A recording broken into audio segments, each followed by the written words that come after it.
Hello viewers, আসসালামু আলাইকুম। Microsoft word টিউটোরিয়ালে আপনাকে স্বাগতম। আজকে আমরা আলোচনা করব হোম নিয়ে। ইতিপূর্বে আমরা দুটি কোর্স নিয়ে আলোচনা করেছি। প্রথমটিতে মাইক্রোসফট ওয়ার্ডের বেসিক এবং দ্বিতীয়টিতে মাইক্রোসফট ওয়ার্ডের কিবোর্ড শর্টকাট।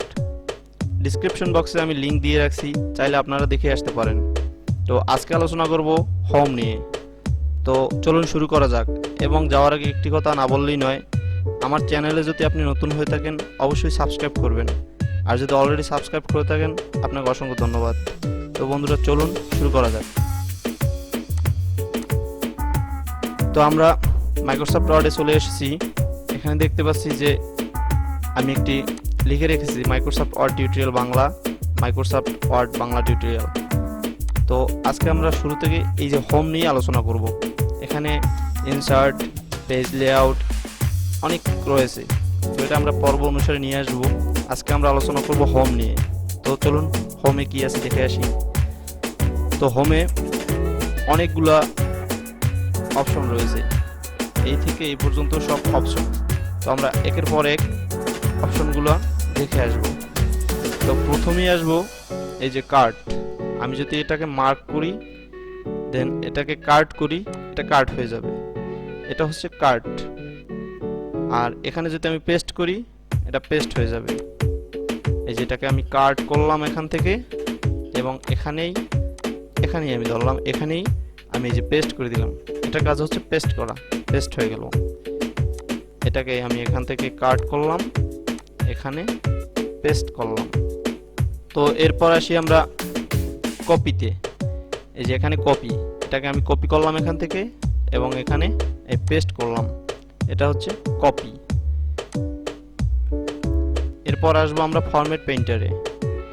তো ফরম্যাট পেইন্টারের কাজ হচ্ছে আমাদের একটা এই যে লেখাটা, এই লেখাটার সাইজটা একটু কম। আমি এটাকে একটু কম করে নিচ্ছি আগে। লেখাটার সাইজ কম, এটার বেশি, এরকম। তো আমরা এই লেখাটাকে যদি ফরম্যাট পেইন্টার থেকে বড় করতে চাই তাহলে করতে পারবো। এখান থেকে অনেক অপশন রয়েছে। অনেক সময় তাড়াহুড়োর কাজে এটাকে অনেক সময় হয় না। তো আমরা সহজে যদি করতে চাই তাহলে কি করতে হবে, এই ওয়ার্ডগুলোকে, এই ওয়ার্ডটা। তো এবার আসবো আমরা ফরম্যাট পেইন্টারে। ফরম্যাট পেইন্টারের কাজ হচ্ছে আমাদের, ধরুন এখানে আমি অনেক কিছু লিখে রাখলাম, এর মধ্যে এই লেখাটার সাইজটা একটু কম, যেমন এটাকে আমি দিয়ে রাখলাম। এখন অনেকগুলো লেখা আমরা যদি সহজে এই লেখার সাইজটা এই সেন্টেন্সগুলোর মতো করতে চাই, তাহলে এই ওয়ার্ডগুলো আমি জাস্ট এই ওয়ার্ডটারে মার্ক করলাম এবং এই ফরম্যাট পেইন্টারে চলে গেলাম। ফরম্যাট পেইন্টারে ক্লিক করার পরে আমরা এখানে এটাকে মার্ক করলাম, বাস দেখেন এটা সাইজ হয়ে গেছে। তো ফরম্যাট পেইন্টারের কাজ হচ্ছে যে গিয়ে এর সাইজটাকে বাড়িয়ে কমিয়ে নেওয়া। তারপর আসবো আমরা ফন্ট নিয়ে। আমরা যদি ফন্ট চেঞ্জ করতে চাই তাহলে এই লেখাটাকে আমরা ফন্ট চেঞ্জ করব। এই লেখাটাকে আমরা মার্ক করলাম, দেন এখানে চলে গেলাম। এখানে অনেকগুলো ফন্ট আছে।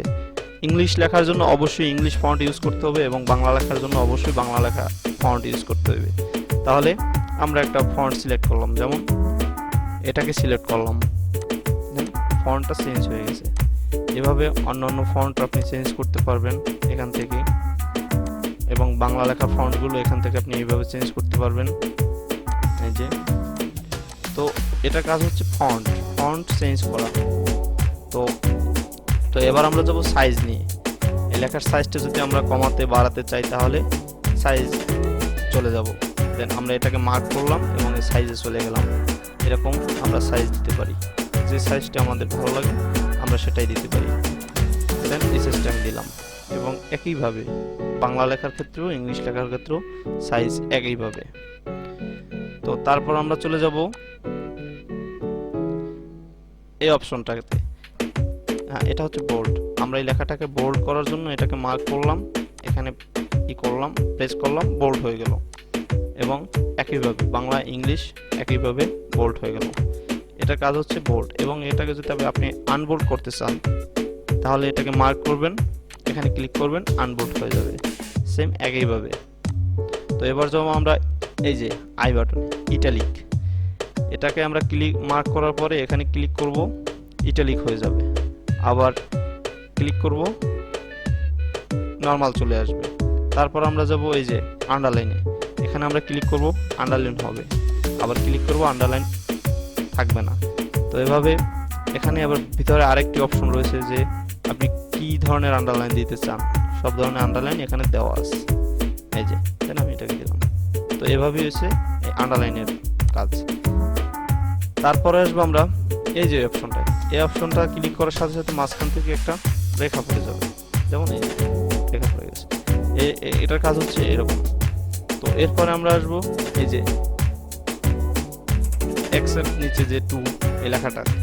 তো এখানে যদি আপনি, এটা ম্যাথের ক্ষেত্রে অবশ্য দরকার, যেমন আমি 10 লিখলাম, তো 2, আমি এই যদি 2 যদি আমি নিচে নামাতে চাই, তাহলে আমাদের এই 2টাকে মার্ক করতে হবে, দেন এটাকে ক্লিক করতে হবে, দেখেন নিচে চলে আসছে।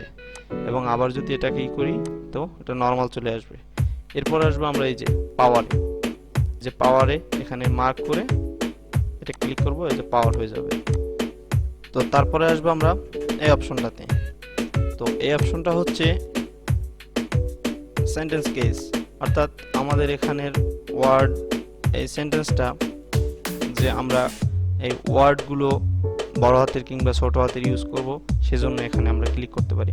এখানে ক্লিক করলে এই যে সেন্টেন্স কেসে দিলে সাইন থাকবে, এবং এটাকে লোয়ার কেস দিলে এই যে লোয়ার কেস হয়ে যাবে সব ছোট হাতের। এবং এটাকে যদি আমরা বড় হাতের দিতে চাই, যে আপার কেস দিলে এটা বড় হয়ে যাবে। এবং এটাকে যদি আমরা এই যে ক্যাপিটালাইজ দেই, আমরা এটাকে আগের মতো ফিরে যাবে। তো এরকমই আর কি। এটাকে ক্লিক করলে, তো এবং নিচেরটা এটাকে ক্লিক করলে প্রথম অক্ষরটা ছোট হয়ে বাকিটা বড় হয়ে যাবে। এটা কাজগুলো সাধারণত এরকম। তো এরপর চলে যাব আমরা এই অপশনগুলোতে। এটা হচ্ছে দিয়ে বড় ছোট করা, এই অপশনটাতে আমি ক্লিক করে আমি এটাকে চাইলে বড় করে নিতে পারি। এই যে ক্লিক করলাম, বড় হচ্ছে, সেম এস। তো এরপর হচ্ছে এর পাশেরটা ছোট করা, এই ছোট হচ্ছে। তো এরপরে আসবো আমরা এই অপশনগুলোতে। এই অপশনটা হতো কালার, এখানে আমরা ক্লিক করলাম, জাস্ট এখান থেকে দিলাম, এটা কালার হয়ে গেল, এই যে লেখাটার উপরে কালার। এবং এই অপশনটা হচ্ছে ফন্ট কালার, এখানে আমরা গিয়ে ফন্ট কালারটা চুজ করতে পারি, এই যে ফন্ট কালারটা, দেন এরকমই। এরপরে আসবো আমরা এই যে এখানে এই অপশনগুলোতে, এই লেখার পিছনে যদি আমরা কিছু দিতে চাই, তাহলে এখানে ক্লিক করব, এই যে একটা ডটের মতো চিহ্ন আসছে। এভাবে আর কি আমরা যদি অন্যান্য কিছু দিতে চাই, তাহলে এখানে যাব, দেন এটা বসিয়ে দিলাম, এভাবে আর কি। পরবর্তীতে আপনি যদি দেখেন যে না এটা দরকার নেই আমার, আমি এখানে সংখ্যা দিব, তাহলে এই যে এখানে ক্লিক করার সাথে সাথে এখানে দিলেন, এটাকে উঠিয়ে নিলেন, তারপর এখানে ক্লিক করলেন, এখান থেকে আপনি যত যা ইচ্ছে তাই দিতে পারেন। এখানে 1 2 বাই ইটালিক ভার্সনের দেওয়া আছে, এবিসিডি দেওয়া আছে, এসব আপনি দিতে পারেন, এভাবেই আসলে। এরপর যদি আপনি চান যে না এটা না দিয়ে আমি অন্য কিছু দেবো, সো তাও দিতে পারেন আপনি, এভাবেই আর কি। তারপরে আমরা যাব এই অপশনগুলোতে। এই অপশনগুলো হচ্ছে মার্ক করলাম, জাস্ট এখানে ক্লিক করলাম, লেখাটা আমার এই যে লেফটে চলে আসলো এবং বরাবর এভাবে থাকলো। তারপর আমরা চলে আসবো এই অপশনটাতে, অর্থাৎ মিডিলে, এটা মিডিলে আনে, সেন্টারে নিয়ে আসবো, একদম সেন্টার চলে আসে। তারপরে হচ্ছে যে রাইট থেকে লেখা শুরু হবে, এই যে রাইট নিয়ে আসলাম। তারপর হচ্ছে পেজ জোড়া, জাস্টিফাই, অর্থাৎ এই যে পেজ জোড়া লেখা হবে, এরকমই আর কি। তো আমরা সেন্টারে রাখলাম। তারপরেরটা হচ্ছে এই জিনিসটা, আর জিনিসটার জন্য আমার আলাদা একটু লাগবে, এজন্য আমি এটা আগেই লিখে রেখেছি। তো দেখেন এই যে লেখাটা একটা ছোট একটা প্রশ্নের আকারে লেখা, এই লেখাটাকে যদি আমরা এটা দেখেন যে দেখতে বেশি একটা ভালো লাগছে না, যদিও এটা কেমন এলোমেলো হয়ে আছে এবং মাঝখানটায় অনেক ফাঁকা ফাঁকা, এটাকে কিভাবে ঠিক করা যায়। তো দেন এই অপশনটার থেকে এগুলো ঠিক করা যায়, এই যে স্পেসগুলো এটা দিয়ে। অর্থাৎ আমি এটাকে মার্ক করলাম, দেন এখানে চলে গেলাম, এটাকে ক্লিক করলাম, আবার এই যে নিচে চলে গেলাম। দেখেন এটা কত সুন্দর চলে আসছে এখন। এই যে প্রশ্নের যে সিস্টেমগুলো, অর্থাৎ আপনার লেখা যে ফাঁকা জায়গাগুলো, এগুলো আপনি এখান থেকে ঠিক করতে পারেন এভাবে।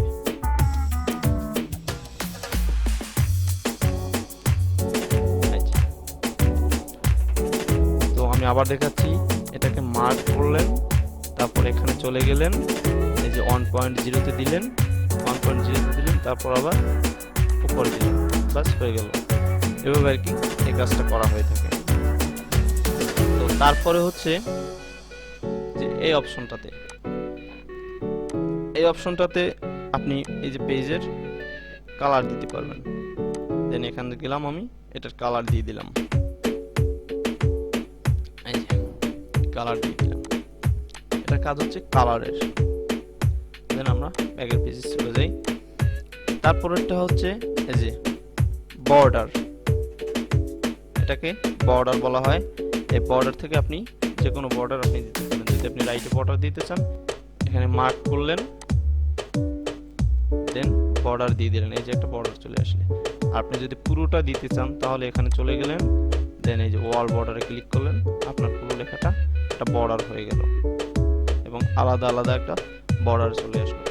এবং আপনি যদি এটাকে আলাদা আলাদা বর্ডার করতে চান তাহলে এই যে ড্র টেবিলে গিয়ে আপনি এখান থেকে বর্ডার করতে পারেন, এভাবে বর্ডার করতে পারেন।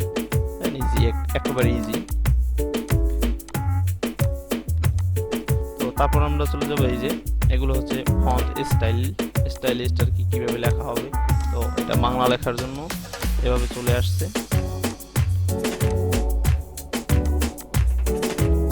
আপনার ইংলিশের ক্ষেত্রে এটা প্রযোজ্য। তো তারপর আমরা চলে আসব এই যে স্টাইলে। এখানে আপনি ফন্ট চেঞ্জ করতে পারবেন। এটাকে আপনি মার্ক করলেন, দেন এখান থেকে ফন্ট চেঞ্জ করতে পারবেন। অনেকগুলো ফন্ট রয়েছে, এখানে ফন্ট চেঞ্জ করতে পারবেন। তারপর আমরা চলে যাব যে ফাইন্ডে যাওয়ার পরে এই যে এটার কাজটা আমি আগে টিউটোরিয়ালও দেখিয়েছি অবশ্য, যে এখানে আমি একটি এটার দেখানোর কিছুই নেই, কারণ এটা আমি আগে টিউটোরিয়ালে দেখিয়েছি। আর যদি আপনি নতুন হয়ে থাকেন তো পূর্বের টিউটোরিয়াল আপনি চলে যেতে পারেন, আমি ডিসক্রিপশন বক্সে লিঙ্ক দিয়ে রাখছি, আপনি চলে যেতে পারেন, সেখানে গিয়ে দেখে আসতে পারেন পর্ব 1। তো ভিউয়ার্স, আসলে এরকমই হোমের কাজ, আর হোমের যত অপশন রয়েছে আমি টোটাল কাজটা দেখিয়ে দিয়েছি। তার ভিতরে একটি কাজ হচ্ছে এই যে এই অপশনগুলো, এটা হচ্ছে আপনি ব্যাকে অপশনে নিয়ে যেতে পারবেন এবং এটা আন্ডো রিডো আর কি, যেটাকে বলে আন্ডো রিডো করতে পারবেন। এটা সেভ, এবং এখান থেকে একটি অপশন রয়েছে, সেটা হচ্ছে এই যে এই অপশনটা যদি আপনার এই টুলবারগুলো যদি আপনার চলে যায়, অর্থাৎ আপনি নিয়ে নিলেন, হাইড করে রাখলেন, এই যে মিনিমাইজ দ্য রিবন বলা হয় এটাকে, রিবন হাইড হয়ে গেছে। আবার আপনি যদি এটাকে নিয়ে আসতে চান তাহলে এখানে ক্লিক করবেন, জাস্ট মিনিমাইজ দ্য রিবন, বাস চলে আসলো। তো ভিউয়ার্স, আজকে এই পর্যন্তই, দেখা হচ্ছে আগামী পর্বে। সবাই ভালো থাকবেন, সুস্থ থাকবেন, আল্লাহ হাফেজ।